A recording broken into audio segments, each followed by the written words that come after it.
And away we go. Episode 1234 of the Al Galdi podcast. It is Thursday, January 8th, 2026, and we have our first candidate this offseason for Washington Commanders defensive coordinator. We on Wednesday afternoon had reports that the Commanders had requested permission to interview Las Vegas Raiders defensive coordinator Patrick Graham for the Commanders defensive coordinator vacancy. Patrick Graham just finished his fourth season as the Raiders defensive coordinator. He, as Raiders defensive coordinator, has worked under three different head coaches. Josh McDaniels, former Redskins linebacker Antonio Pierce, and Pete Carroll. Says a lot about Patrick Graham that he lasted through three different head coaching regimes with the Raiders, who, let's be honest, have a head coaching change about every 5 minutes. But Patrick Graham, impressive guy, a product of Yale University.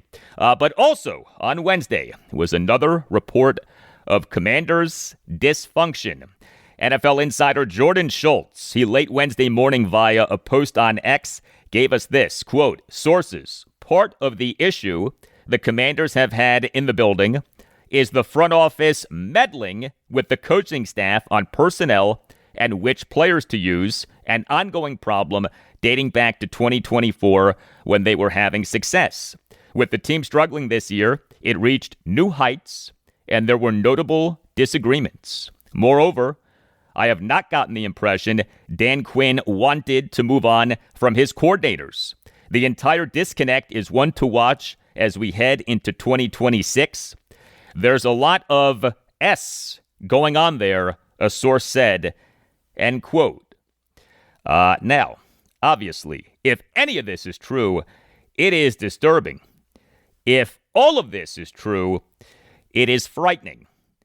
But, you know, the Commanders, since hiring Adam Peters as general manager in January 2024, have leaked very little. Now, all of a sudden, major leaks are happening. And so you take a step back and you think about that. Why is that? Why all of a sudden do we have big-time leaks happening? And you think about this logically. Well, could it be, might it be, that the leaks for this report from Jordan Schultz came from three now former Commanders assistant coaches or from those guys' agents. The Commanders on Tuesday parted with offensive coordinator Kliff Kingsbury, offensive line coach Bobby Johnson, and defensive coordinator Joe Wood Jr. And then the next morning, we have this report of dysfunction. Now, even if the Kingsbury-Johnson-Witt triumvirate in some form is the source of the leaks for this Jordan Schultz report, that doesn't mean that the report isn't true, but you gotta wonder, you always have to wonder about who the sources for a report are. But here we are.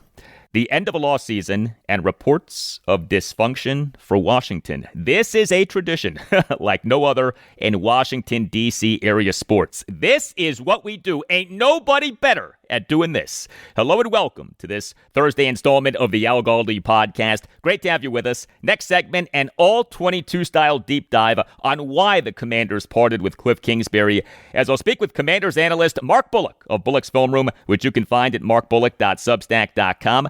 Mark is joining us on this installment of the podcast and on Friday's installment of the podcast for a two-part extravaganza on the Commanders' change at offensive coordinator. The focus of his appearance on this installment of the podcast is why the team parted with Kingsbury. What is the thinking internally? Is it the right thinking? Also, Mark will dispel some myths about Kingsbury's offense and will give him a grade for his work over his 2 seasons as Commanders' offensive coordinator. Also on the show, analysis of the Washington Wizards, who have made a big trade. We on Wednesday night had reports that our rebuilding and tanking Wizards have agreed to trade C.J. McCollum and Corey Kispert to the Atlanta Hawks for Trae Young. The news broke shortly after the Wizards' 131-110 loss at the Philadelphia 76ers on Wednesday night, but no draft pick compensation for the Wizards in this trade. A lot to get to with this. And on the show, we'll talk Washington Capitals and college basketball basketball. The Caps now are just 5-7-4 over their last 16 games, a 4-1 loss to the Dallas Stars at Capital One Arena on Wednesday night, despite a goal by the Great Eight. The Caps top-line left wing Alex Ovechkin. And we in college basketball had losses for Maryland and Virginia Tech, but wins for number 23 Virginia and George Mason. But regarding the losses, so the Terrapins in the 2025-2026 regular season now are 0-4 in the Big Ten, an 84-66 loss to Indiana at Xfinity Center in College Park, Maryland on Wednesday evening. The Hokies, they suffered a choke job loss, a 69-68 loss to Stanford at Castle Coliseum in Blacksburg, Virginia on Wednesday night, in a game in which Tech blew a 13-point lead with less than 3 minutes left in the second half. You could hit me up on X at Al Galdi. You could email me, the Al Galdi podcast at yahoo.com. Feedback on the Commanders parting with Kliff Kingsbury from Stephen Daniel on X. Right, Stephen? Okay, I've talked myself down. These moves could mean transitioning JD5 into a pro offense and a complementary defense. Did the team finally realize that JD5 is a Joe Theismann and not a Josh Allen? Passer first. JD5 isn't built like Jerome Bettis, and Daniels has an accurate arm. Thank you for that, Stephen. I do think that the idea in parting with Kliff Kingsbury is to go to a more traditional NFL offense. I am hoping that that means a Shanahan-style offense, though Jaden Daniels to me is good enough to do well in any of a number of offenses. What I wonder is this. Did the Commanders want to keep Kliff Kingsbury, but with him making some modifications, or was keeping him not at all on the table? Like, were they dead set, whoever they is at this point, on parting with Kingsbury? If they just wanted him to make some modifications and he refused, then I am more understanding of the team side. As I've been saying, there's information here that we don't have, and we need to see who the team hires as Kingsbury's replacement. Email from Nathan on the potential disconnect or lack of alignment between Adam Peters and Kliff Kingsbury, and on me on the podcast, saying that Washington fans have a history of being hypercritical of offensive coordinators. Writes Nathan, Al, if I had to guess why AP was frustrated with KK, it's the lack of playing time and lack of progression for draft picks. Sean McVay and Kevin O'Connell, bad OCs. I never heard fans complain about those guys. The defense was the problem. I think letting KOC go with a second-year QB was Ron Rivera's biggest mistake. Thank you for the email, Nathan. There are many possibilities for why there might have been a disconnect or lack of alignment between Adam Peters and Kliff Kingsbury. The theory that Nathan put forth makes a lot of sense. But, at this point, it does seem like something was up. NFL insider Diana Rossini of The Athletic, she in a piece that came out this past Saturday morning wrote, quote, some in the building say there's been a disconnect between Kingsbury and general manager Adam Peters, end quote. Now we have this report from NFL insider Jordan Schultz on Wednesday morning. And I come back to this. Who is leaking this stuff to the likes of Diana Rossini and Jordan Schultz? There are multiple levels to why these reports of dysfunction are disturbing. There's the actual dysfunction, and then there's the leaking of the dysfunction. Who's leaking this stuff to the media? Who are the leakers? Are they people currently working for the team, or the leakers people with whom the team just parted? That's what you have to wonder. And I do think it matters a lot here. Who are the leakers? Current employees of the Commanders or now former employees of the Commanders?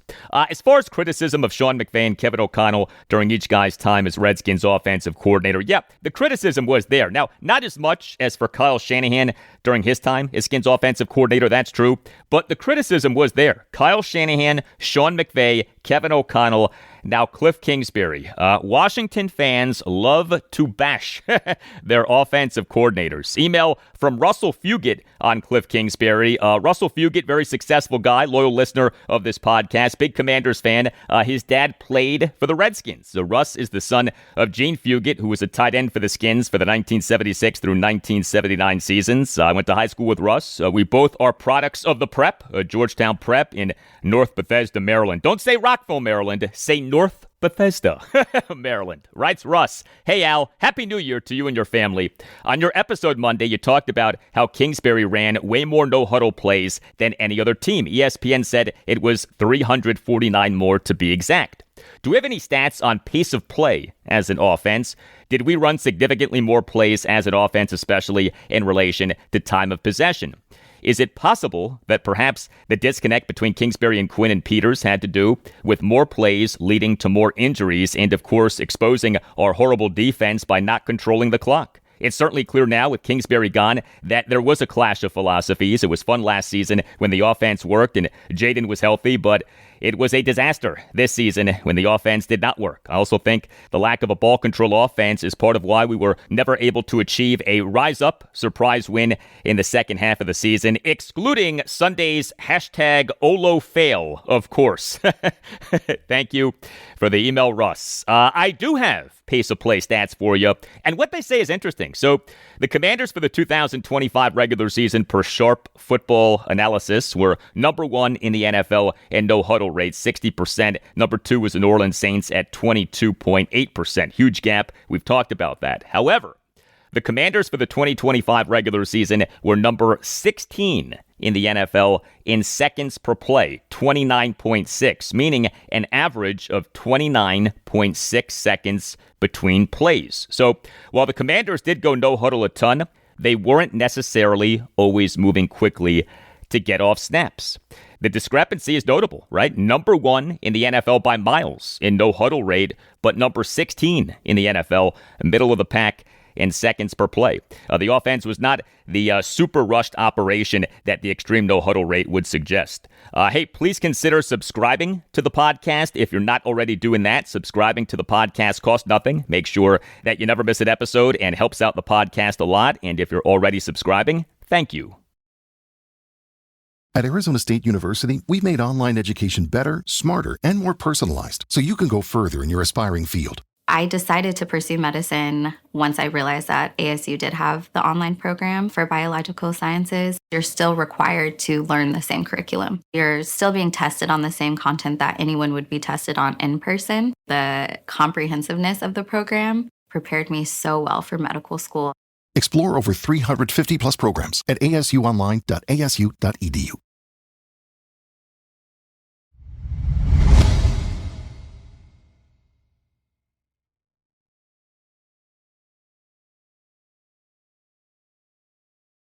Here are offensive coordinators for Washington since the start of the 2010 offseason. Kyle Shanahan for the 2010 through 2013 seasons, Sean McVay for the 2014 through 2016 seasons, Matt Cavanaugh for the 2017 and 2018 seasons, Scott Turner for the 2020 through 2022 seasons, Eric Bieniemy for the 2023 season, and Kliff Kingsbury for the 2024 and 2025 seasons. But Kingsbury now is out as Commanders offensive coordinator as the team on Tuesday morning parted with him. Why? What happened here? And is the team making the right call? I'm very pleased to welcome back to the Al Galdi podcast Commanders analyst Mark Bullock. Mark is exceptional at talking Commanders from an X's and O's standpoint. He does tremendous Commanders all 22 breakdowns. You could read his work on his Substack, Bullock's Film Room, which you can find at markbullock.substack.com. And on his Substack on Wednesday morning put up a tremendous piece on why the Commanders parted with Kliff Kingsbury, the implications of the team parting with him, and who could be the team's next offensive coordinator. Headline quote, Commanders fire OC Kliff Kingsbury, who might be next, end quote. Mark has written for The Athletic and for The Washington Post. He also is a Commanders fan. You can follow Mark on X at Mark Bullock NFL. Hey, Mark, how are you? Yeah, I'm doing pretty well, thanks. How about you? Doing well. Good to talk to you. Before we get into the Kliff Kingsbury situation, including what General Manager Adam Peters and head coach Dan Quinn are thinking, I'd be remiss if I didn't ask you about what NFL insider Jordan Schultz reported via a post on X late Wednesday morning. Quote, sources, part of the issue the Commanders have had in the building is the front office meddling with the coaching staff on personnel and which players to use, an ongoing problem dating back to 2024 when they were having success.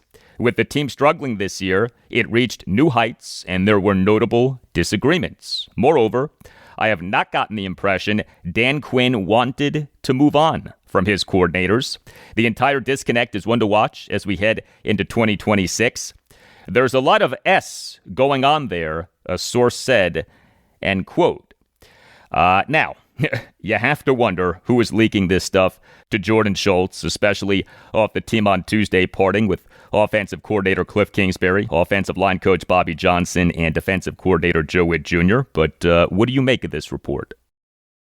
Yeah, I think your point at the end there speaks true to me. Is like someone on Twitter asked me about this and said, where are all the leaks coming from? All of a sudden, they've not had anything come out of this organization for 2 years, and now all of a sudden they're having leaks. And I said, well, for last year they retained their whole staff and they won a bunch of games and everyone was happy. And this year they lost a bunch of games and they just fired both coordinators and the offensive line coach. So I think we know that, suddenly there's a few people that are a little bit more free to speak about things and have some saving face to do. So I would assume that's probably where it's coming from. I could be wrong, but that's sort of rings true to me. With the whole Dan Quinn didn't want to fire his coordinators thing, that doesn't ring true to me. Like I've always thought the impression that I've got from Quinn is he's like a fiercely loyal guy, but he did strip Joe Witt of the play calling duties midway through the season. We kind of knew that Joe Witt was going to be gone. Like coordinators don't lose their play calling duties and then stick around. So we knew that was going to happen. And the thing that spoke to me most on the presser on Monday, the end of season press conference, was both Dan Quinn and Dan Quinn and Adam Peters were given the opportunity to back Kliff Kingsbury. They were asked directly how they felt Kingsbury did this season, and Dan Quinn essentially sidestepped the question, didn't offer any sort of praise, which is very unlike Dan Quinn. Normally, he's very quick to praise his staff and his players. He very much immediately sidestepped the question and said, "Oh yeah, we're just evaluating everyone," and that includes Kliff and Joe and Larry Izzo and what have you. And it's like, okay, well that says a lot without saying anything. So that was the one where we'd heard the reports over the weekend that there was a bit of a disconnect, and when that came out that was how Dan Quinn answered that question, that kind of spoke to me that there might actually be something to this. And then obviously on Tuesday news broke that it happened. So I don't really buy the idea that Dan Quinn didn't want to fire his coordinators. Is there a place where the front office could have been involved in trying to get their personnel playing? Maybe. I think Dan Quinn and Adam Peters have been very open about this being a very collaborative effort on all fronts. So Dan Quinn and the coaching staff are very involved with the scouts and the draft picks and the free agency and stuff. And that goes both ways. So that means Adam Peters can be very involved in talking to the coaches and being like, hey, maybe you want to try putting this guy in, or why is this guy not playing? And part of that can be like, suggestions. And part of it can be like, hey, I've drafted you this guy and I thought you wanted this specific trait for this position. Why are you not playing him? And so that I think that can be, there can be echoes of truth to that without it being as bad as it necessarily sounds. So yeah, I think that's kind of how I read into that report, or how that report feels to me. I don't think it's this horrific doomsday thing that it's kind of being portrayed to be at the moment. I think a lot of it can be quite easily talked back and attributed to certain areas. Yeah, what you're saying makes total sense. Off what you've observed and analyzed, off what has been reported, why ultimately is Kliff Kingsbury no longer the Commanders' offensive coordinator? It seems to me that Dan Quinn wants to go in a different direction with the offense, and he wants, like the way I'm reading it is he wants to go with a Shanahan guy, which would make total sense, given that the best success he had as a head coach was when Kyle Shanahan was his offensive coordinator. The question then becomes, why did you not hire a Kyle Shanahan guy instead of Kliff Kingsbury a few years ago? But that at this point you can't change the past. So. Yeah, I feel like that's the impression I get. Like Dan Quinn has spent the whole sort of last stretch of the season talking about wanting to run the ball more and setting up play action and stuff. He's been pretty clear that's how he wants the offense to run. And even Kliff has mentioned in press conferences at times, especially in these last few weeks, that they've changed up the way they want to operate the offense this year, and they want to be more of a run the ball, time of possession kind of offense. And that's never really been Kliff's thing. Like, Kliff runs the ball a lot more than he gets given credit for. And that dates back to Arizona as well. They had a pretty decent rushing attack in Arizona as well. I do think he gets away from it at times, and I think that's a fair criticism. And I think there's a lot of fair criticisms you could have of Kliff's offense, but I think the idea that you've hired him hoping that he'll run a Shanahan offense is silly, because that's just not what he is, and we should know that going in. And I thought he, obviously in 2024, they were electric, and he found a really nice balance of, they ran the ball, they set up a bit of play action, but they still had the traits of a Kingsbury offense with the tempo and the no huddle and that kind of thing. This year, I thought they actually lost a bit of the tempo stuff because they had Debo, and they were focused on moving him around a lot more, which kind of slowed them down and stopped them from being able to go real fast. And so I thought they lost a bit of that. Their play action attack wasn't anywhere near as good. Obviously, Jaden Daniels was in and out of the lineup, and that really impacts things as well. So, yeah, I think it just comes down to Quinn wanted to get to a certain style of offense that, every defensive-minded head coach wants: a ball control, run the ball, set up play action, time of possession type of offense. That's their kind of ideal thing. And Quinn is no different in that regard. And Kingsbury just wasn't going to go that way. And that's never been his style. And that's, I think that's totally legit on Kingsbury's point of view. It's like, you hired me to run my offense. This is how I'm going to run it. And if you don't want me to do it, then there's no point in me being here. And I think that's fine. So, yeah, I think that was probably what it was. That was what it boiled down to.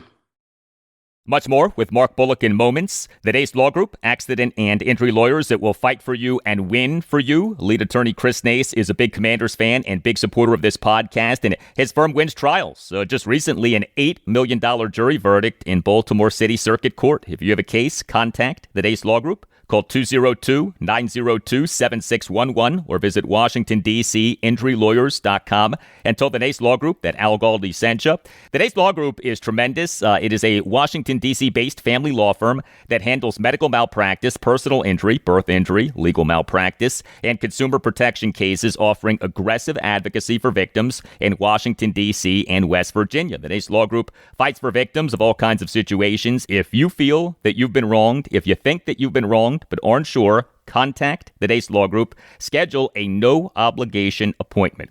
202-902-7611 or WashingtonDCInjuryLawyers.com and tell the Nace Law Group that Al Galdi sent you. The Nace Law Group, accident and injury lawyers. We're talking with Commanders analyst Mark Bullock of Bullock's Film Room, which you can find at markbullock.substack.com. The Commanders' desire for a more traditional NFL offense, maybe/hopefully a Shanahan-style offense. Do you think that this desire for a more traditional NFL offense is more about that style of offense being better than Kliff Kingsbury's offense, or is more about that style of offense being safer for the QB1 Jaden Daniels than Kliff Kingsbury's offense? I don't know if it's safer. I guess in a way that if you're running the ball more often just with the running backs, then you're taking the ball out of Jaden Daniels' hands more often, and that protects him. But at the same time, like, he's your number 2 overall quarterback that's a superstar. Why do you want to be taking the ball out of his hands? You want him to be, the guy that you're trusting to go win you games, and you can't just be coddling him the whole time. Like, he's going to have to learn himself to protect himself. I don't know. I think there's a bit of a disconnect between how fans view Kingsbury's offense and how it actually is. I don't think it was particularly unsafe for Jaden Daniels. Like, yes, there were designed quarterback run schemes, but generally speaking, the designed quarterback run schemes are read options where he gets the option to hand the ball off and should hand the ball off and it is designed to be handed off, and it's only the quarterback keeps it if he has a clear path to the edge because the defensive end has crashed down inside of the run and there's nobody there to make the play, and that should give the quarterback a free run to the edge where he can go pick up 5, 6, 7, 8, 10 yards and step out of bounds or slide and protect himself.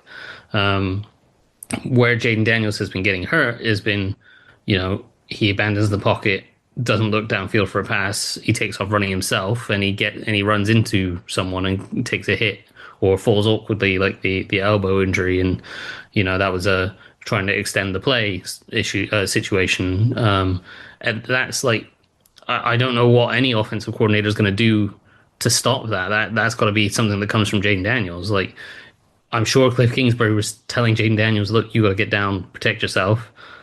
Jaden Daniels is on the field, like, if it's 3rd and 7 with the game on the line, is he going to get down and protect himself? No, he's going to go be a competitor and go and try to win the game. So that's the nature of him, and I don't think any other offensive coordinator or whoever is going to be able to stop him entirely from doing that. And you don't want to stop him from doing that because that's what makes him special, the ability to go off script. You just want to help guide him in the direction that he has been going in, which is scrambling to pass rather than scrambling to run. And he has been trending in that direction, but we haven't seen it enough because he's been getting hit. Sorry, not been getting hit, but he's been getting injured on these freak injury situations. So I don't think Kingsbury's offense exposed him to risk exponentially more than any other system. Yes, there were a few designed quarterback runs where it was, the quarterback running up the middle, and you don't necessarily want the quarterback running between the tackles. But there are reasons for that, and even when Kyle Shanahan was here, they would quite often spread the field out empty with Robert Griffin, and if there was no Mike in the middle of the field, they'd tell Griffin to run right up the middle on a quarterback draw. So the Shanahan system exposes quarterbacks as well. So I think it's more just down of a situation of this is the system that Quinn, went to a Super Bowl with, and it is the system that is the popular system in the NFL. It's spread around the league like wildfire, and it's the one that does the most to help quarterbacks be successful, and take pressure off the quarterbacks by spreading out that pressure to the running game and making it easier with play action and that kind of stuff. So I think it's just Quinn, being a defensive-minded head coach, wanting to play a certain way, and then that Shanahan scheme fits that way particularly well. I'll put you on the spot. If you had to give Kliff Kingsbury a grade for his work over his 2 seasons as Commanders' offensive coordinator, what would that grade be? Maybe a B. I'd put it around there. Maybe. I'd probably say about a B. I've said all towards the end of this season when people have been talking about Kliff and not liking him or wanting to move on from him, the grass is not always greener. Like, Kliff is a decent NFL coordinator. He's not. There's definitely got play callers that are better than him, but most of those guys have head coaching jobs. Like, absolutely, Kyle Shanahan, I would take over Kliff Kingsbury. Sean McVay, I would take over Kliff Kingsbury.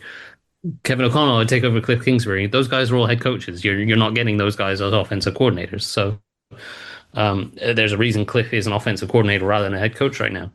But he's still a good offensive coordinator, and he doesn't do things by the book in terms of how everyone else is currently doing things in the NFL, and he doesn't do things the way that the traditionalists would like, as we talked about with, running the ball, setting up play action.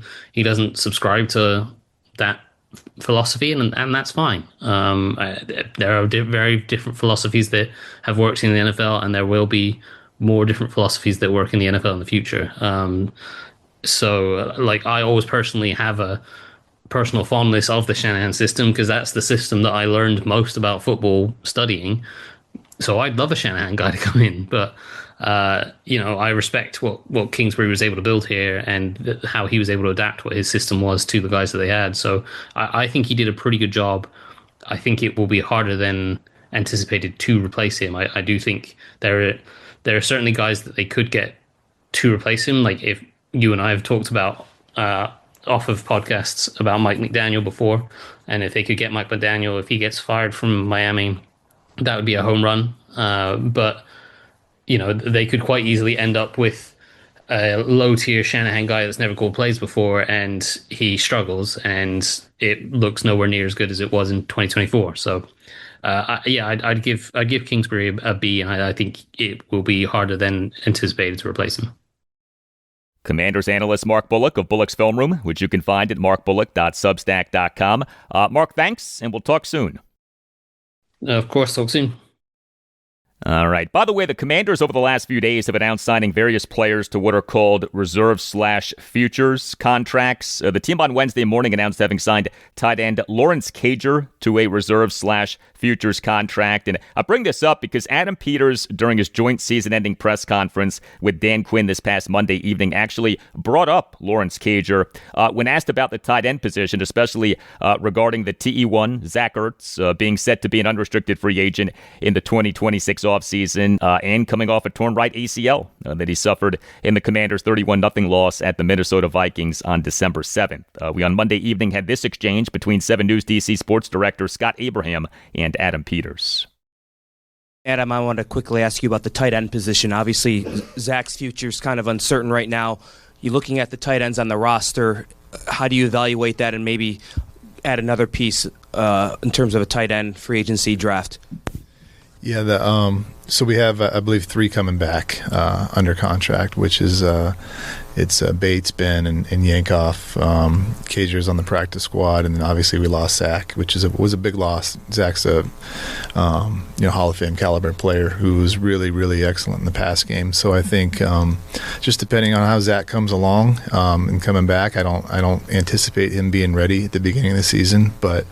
So you look and to develop and really utilize those 3 guys' skill set. And I think they're all really good players in their own right. Ben's developing a lot. He's gotten a lot better this year, and I think he's got another level to go to. John's one of the best blocking tight ends in the league, and Colson's kind of a jack of all trades, but an excellent special teams player for a tight end. So as you're looking at it right there, where can you find someone who's really, really good on third down? Could it be one of those guys? Somebody can always get open to the quarterback can always rely on. Can it be one of those guys, or are we going to go outside, whether the draft or free agency, and get that? So, think of a Zach Ertz type of skill set where Jaden knows where he's going to be, when he's going to be, and trust that he's going to catch the ball and make the play, which he did really incredibly for the last 2 years, and that's sorely missed for sure.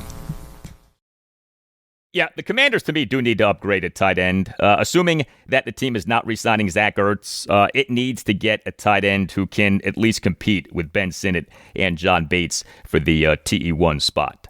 If you are planning a wedding, or you know someone who is, check out or have that person check out cateringbyuptown.com. Catering by Uptown is a great sponsor of this podcast, and Catering by Uptown delivers not just delicious food of the highest quality, but also a flawless and memorable experience tailored to your special day. Catering by Uptown's team is dedicated to meeting your every need with elegance and precision. If you visit cateringbyuptown.com and click on venues, you can set up your own personal tour of one of Catering by Uptown's premier venues, including outstanding waterfront venues. Also, Catering by Uptown is great for parties. So whether a birthday, an anniversary, a retirement, or a charity gala, Catering by Uptown understands that special events deserve to be celebrated in style. Catering by Uptown takes care of every detail so that you can enjoy your event. Catering by Uptown is a family business. It is run by the Pereiras, who are great Commanders fans and loyal supporters of this podcast. Visit cateringbyuptown.com and make sure that you mention that Al Galdi sent you.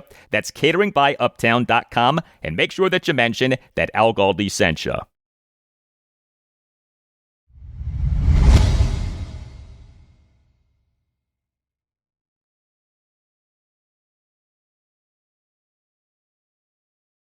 A major trade by the Washington Wizards. We, for the last few days, had the talk of them potentially trading for the Atlanta Hawks' Trae Young.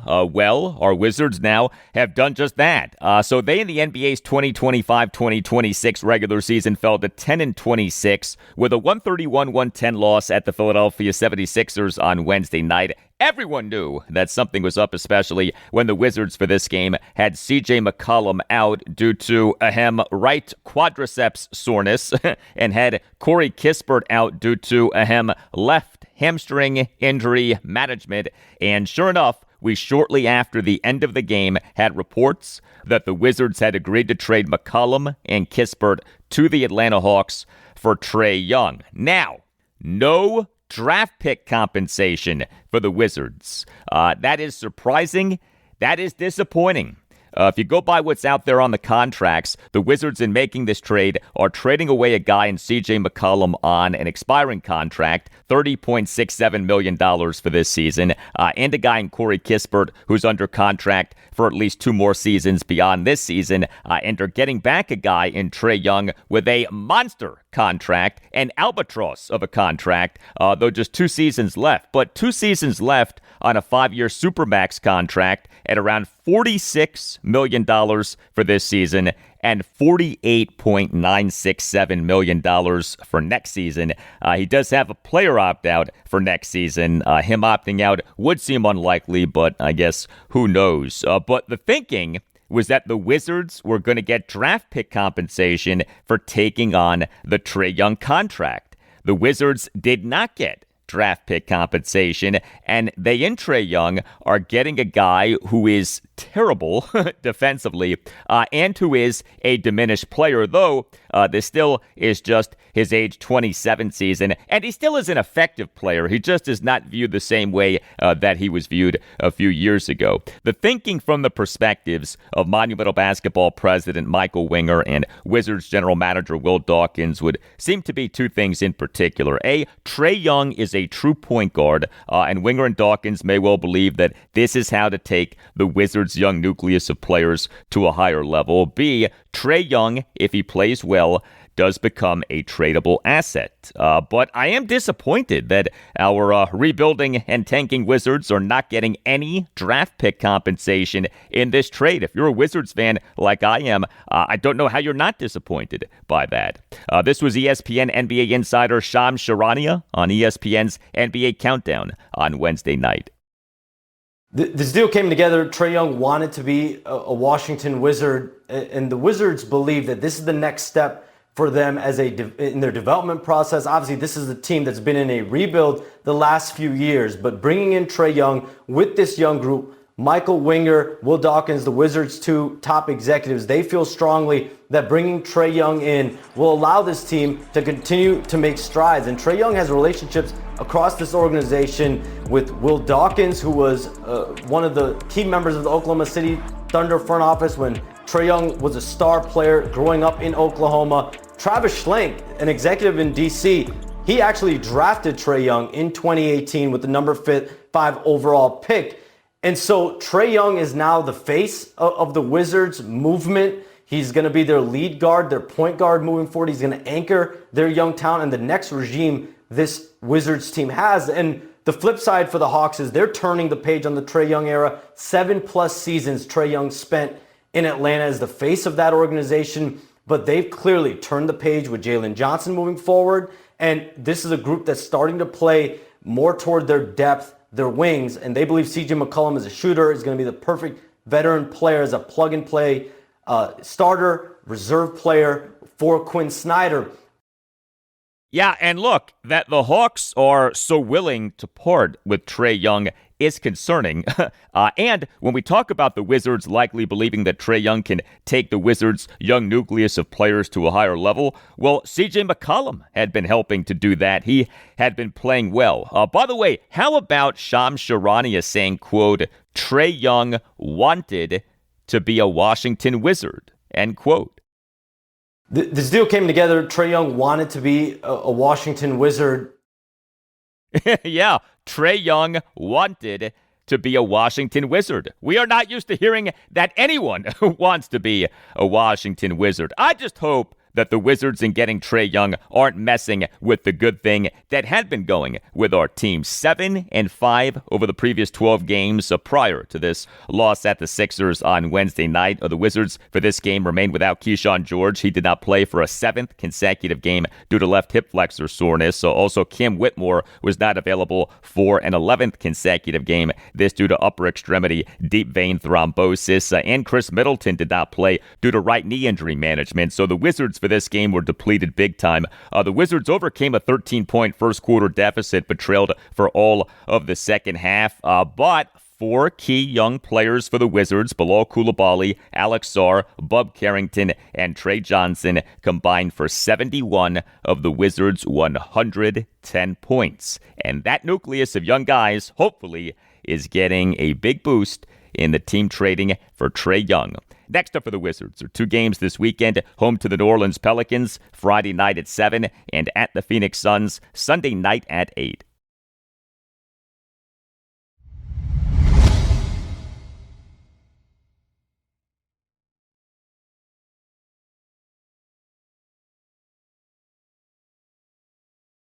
Few things in sports are as demoralizing as the giving up of a shorthanded goal in hockey. The Washington Capitals, they on Wednesday night allowed a shorthanded goal 3:06 into the first period, and yet another bad moment for the Caps on special teams, and yet another loss, a 4-1 loss to the Dallas Stars at Capital One Arena on Wednesday night, despite the Stars playing the second game of a back-to-back with each game on the road. The Stars lost at the Carolina Hurricanes 6-3 on Tuesday night. The Caps in the NHL's 2025-2026 regular season now are 22-16-6, including just 5-7-4 over their last 16 games. So the Caps do remain without 3 key guys. So winger Tom Wilson did not play for a second consecutive game due to a lower body injury.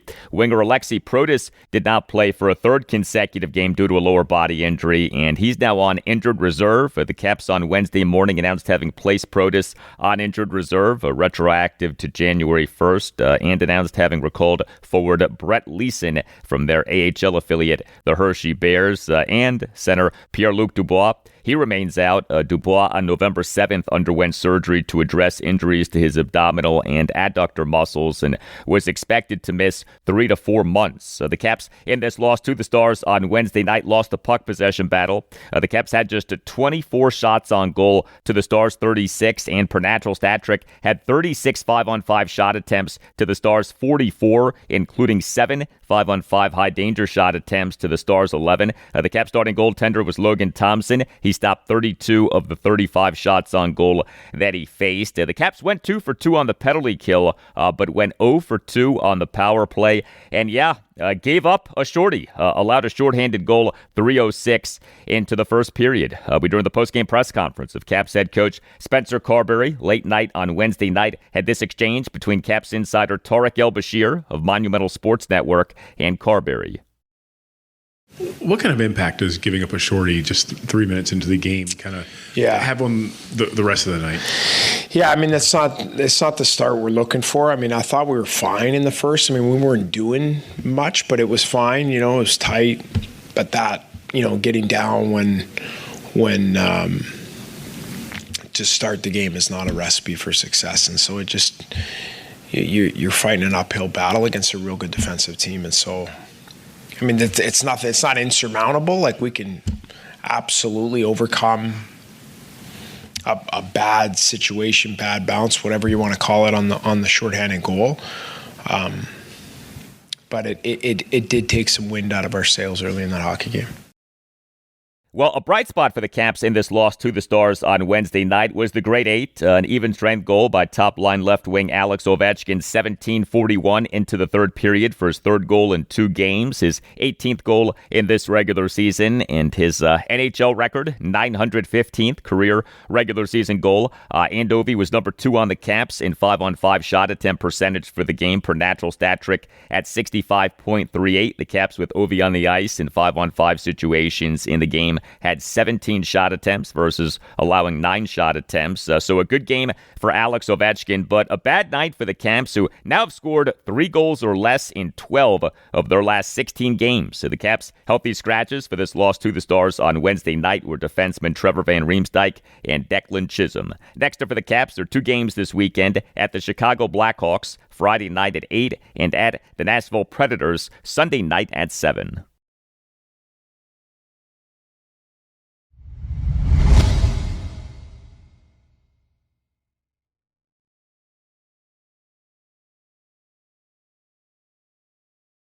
And let's talk college basketball. What increasingly is looking like a lost season for Maryland continued with another blowout loss. Maryland in the 2025-2026 regular season fell to 7-8 overall, including 0-4 in the Big Ten, with an 84-66 loss to Indiana at Xfinity Center in College Park, Maryland on Wednesday evening. Maryland's best player, 6'9" Texas A&M transfer Pharrell Payne. He did not play for a 4th consecutive game due to a right knee injury. And the Terrapins without Payne just are overmatched. Maryland in the first half held a 5-point lead at 8-3.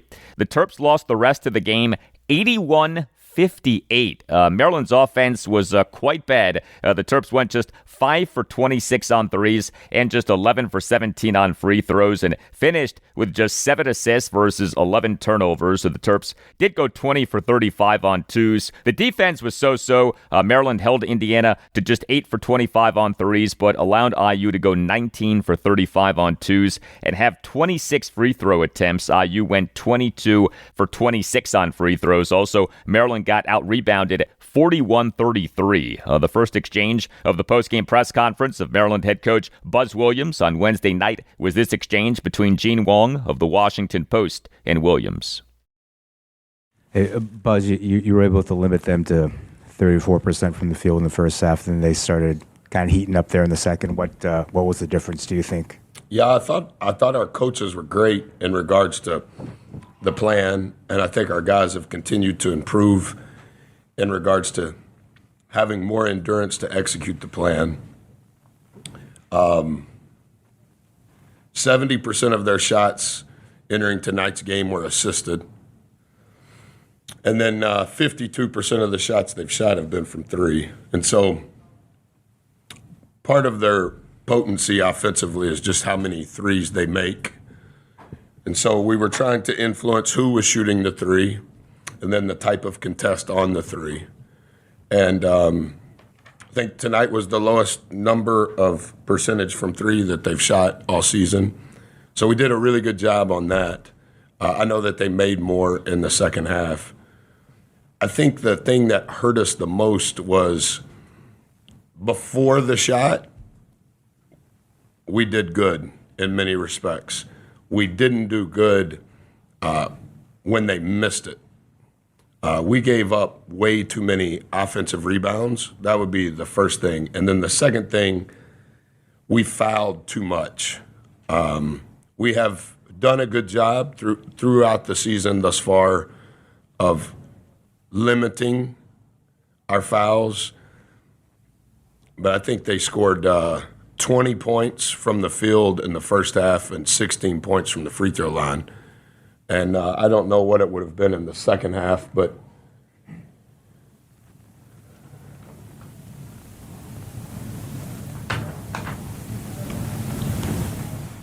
we just fouled too much and we gave them too many shot attempts. We only shot one more ball than they did, and I think from a margin standpoint, from a deficit standpoint, we're going to have to shoot more balls, and within those balls, that also needs to include free throw makes. And we allowed too many offensive rebounds, and then we fouled too much.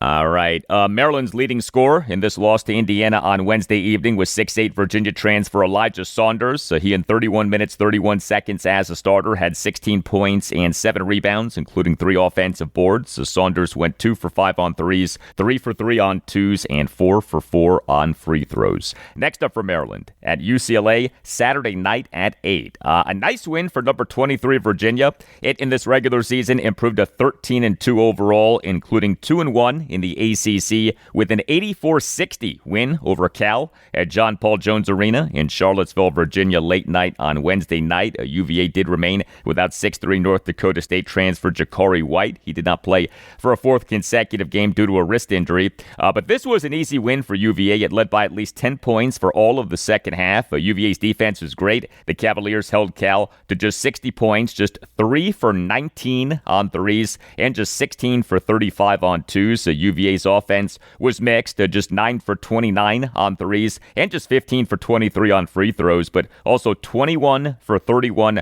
on twos, and 23 assists versus 11 turnovers. So also UVA out-rebounded Cal 45-26. So UVA's leading scorer was 6'5" San Francisco transfer Malik Thomas. He in just 24-55 as a starter had 20 points, 4 rebounds, 3 assists versus 1 turnover and 2 blocks. He went 4 for 8 on threes, 3 for 4 on twos, just 2 for 4 on free throws. Next up for Virginia, home to Stanford, Saturday afternoon at 2:15. Now, speaking of Stanford, a terrible loss for Virginia Tech.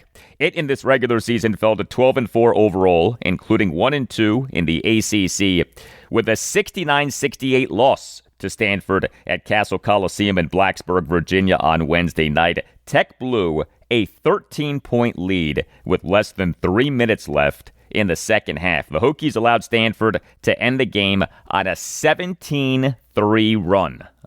Now, Tech did remain without 2 key guys, a 7-foot true freshman Antonio Dorn of Germany. He did not play for a fourth consecutive game due to a back injury. 6'5" Tyler Johnson, he did not play for a third consecutive game due to a left ankle injury. But back for Tech was 6'8" Toby Lowell. He returned from a 9-game absence caused by a left ankle injury. He in 18:07 off the bench had 5 points, 3 rebounds, 2 blocks, and a game worst plus-minus rating of -11. Lowell went 0 for 1 on threes, 2 for 2 on twos, and 1 for 2 on free throws. But a big item in this game was Tech getting shredded by 6'2" true freshman Abuka Okori, who connected on a game-winning contested 3 from the right of the top of the arc with 2.8 seconds left in the second half. Okori in 37-44 as a starter had 31 points, 6 assists versus 1 turnover and 2 rebounds. He went 4 for 8 on threes, 7 for 10 on twos, and 5 for 5 on free throws. Tech could not stop this guy. Also, Tech lost despite having 25 free throw attempts to Stanford's 9. The Hokies went 19 for 25 on free throws. Stanford went 7 for 9 on free throws. Tech's leading scorer was 6'9" true freshman Neo Avdalis of Greece, 34-47 as a starter, 21 points, 3 assists versus 3 turnovers and 2 rebounds. He went just 1 for 5 on threes, but also 6 for 10 on twos and 6 for 8 on free throws. If the Hokies barely miss making the NCAA tournament, this absolutely is a loss that'll stand out. Next up for Virginia Tech, home to Cal, Saturday afternoon at 4. And another win for George Mason. It in this regular season improved to 15-1 overall, including 3-0 in the A-10 with a 67-58 win at Fordham on Wednesday night. Mason's 15-1 start is the best 16-game start to a regular season in program history. Next up for George Mason, a big game, home to VCU, Saturday at noon.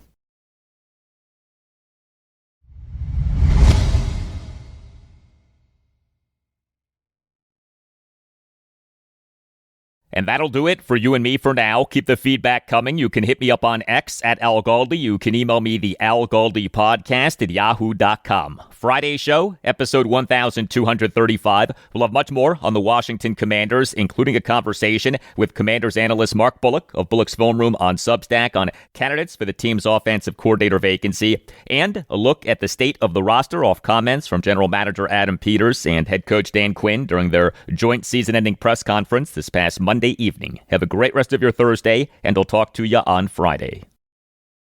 This deal came together. Trae Young wanted to be a Washington Wizard. Some things in life are just made for each other. Peanut butter and jelly, macaroni and cheese, Modelo and college football. College football season is Modelo season, and the season has officially kicked off.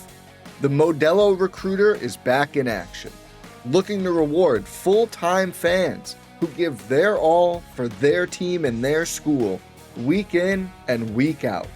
If you're listening to this, you've been recruited. So lace them up and get out there. And don't forget to make time for a well-deserved ice-cold reward. Because college football wouldn't be the same without you. So grab yourself a Modelo and enjoy, the official beer sponsor of the College Football Playoff, Modelo.